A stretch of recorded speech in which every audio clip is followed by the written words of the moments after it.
In this video, we will be discussing the work of the Revolutionary War artist John Trumbull, or the Patriot artist as he was later called, who was one of the leaders of the history painting genre. More specifically, we will be discussing the death of General Warren at the Battle of Bunker's Hill and the surrender of Lord Cornwallis.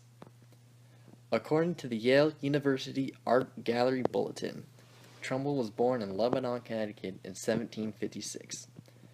He took an interest in the arts when he was young, but his father convinced him to pursue a career in law or ministry. Trumbull attended Harvard University and graduated in 1774 and joined the Patriot War effort soon after. During his time in the war, he witnessed the Battle of Bunker Hill and became an aide to Washington, who he developed a lifelong admiration for. However, he resigned his colonel commission in 1777 and traveled to London, where he was arrested for treason.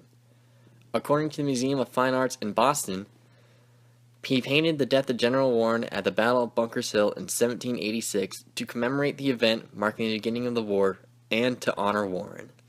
It was one of his first history paintings. Mostly everyone in the painting and the flags are diagonal lines to the left, which help convey the action that is happening. The sky is dark, which suggests that horrific actions are occurring, and the clouds in the sky also lean to the left, which further convey the idea that action is happening. According to Paul Stady in Of Arms and Artists, The American Revolution Through Painter's Eyes, there are three different subplots occurring. On the right, we can see Lieutenant Thomas Grosvenor and an African-American servant flee from the British. These two were likely put here to show that the Americans are people too and can have a fear of battle and death. The African-American soldier was likely put there to honor the sacrifices made by African-Americans during the war. Just to the right of the center of the painting, we can see the British officer Major John Pitcairn is mortally wounded and is in the arms of his son, Lieutenant William Pitcairn. These two were likely put here to show respect to the British because they too are just people. Attention is drawn to these areas because the figures in them lean to the right instead of to the left like everyone else.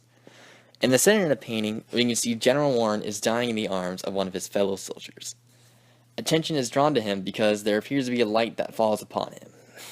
Also, Warren appears in a similar manner to the Lamentation of Jesus Christ, likely because he was idolized by the American people and Trumbull as well. According to Nathan Philbrick, in Bunker Hill, A City, a Siege, a Revolution, Abigail Adams, the wife of the second president of the United States, John Adams, thought the painting was very realistic and said, quote, "I can only say that in looking at it, my whole frame contracted, my blood shivered, and I felt a faintness at heart." End quote. However, financial difficulties forced Trumbull to take a hiatus from art in 1794, and he joined the Jay Treaty Commission. Luckily, he resumed painting in 1800 and returned to America in 1804. In 1817, he had a lucky break and received a commission from Congress to paint 4 of his Revolutionary War paintings in the new Capitol building in D.C. According to Architect of the Capitol, one of those paintings was the surrender of Lord Cornwallis, which he painted from 1819 to 1820. According to AmericanRevolution.org, General Lincoln is portrayed riding a horse and accepting the sword of the British officer, which represents their surrender. The French soldiers stand on the left side, flying the flag of the House of Bourbon, and the American soldiers stand on the right side. Lincoln being on the horse while the British were on foot further emphasizes the point that the British had lost the war and were inferior to the Americans. Also, General George Washington is painted on the American side in the background. He is not accepting the surrender because Cornwallis himself was not present. Despite being in the background, Washington appears to be roughly the same size as the men in the foreground. Since Trumbull greatly admired Washington, he likely did this to suggest that Washington was a strong and powerful man. In this painting, there is dark smoke in the background, which suggests that a battle had taken place shortly before this scene. The American soldiers on the right side of the painting stand up straight and are very nearly vertical lines, which suggests that they not only were strong enough to defeat the British, they could also support the new nation that had just been founded. The paintings for the new Capitol building were the last original ones he painted.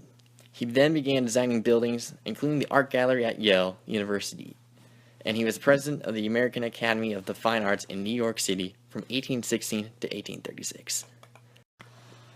John Trumbull died in New York City in 1843, and his paintings and remains are inside the Street Hall at Yale University.